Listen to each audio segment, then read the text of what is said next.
Here we got GPR 150 CPI.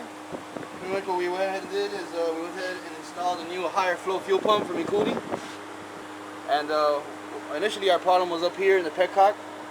Usually when you go with a higher flowing fuel pump, you want to go ahead and make sure everything's good and free flowing in the petcock. We went ahead and removed it, cleaned out the lines, make sure everything's free flowing, and redid all the lines. On top of that, we went ahead and threw another fuel filter on there, nice and clean, just to compensate for the more fuel. And that's pretty much it. We got her running, and now it's just a matter of tuning it, making sure she's idling good and revving up.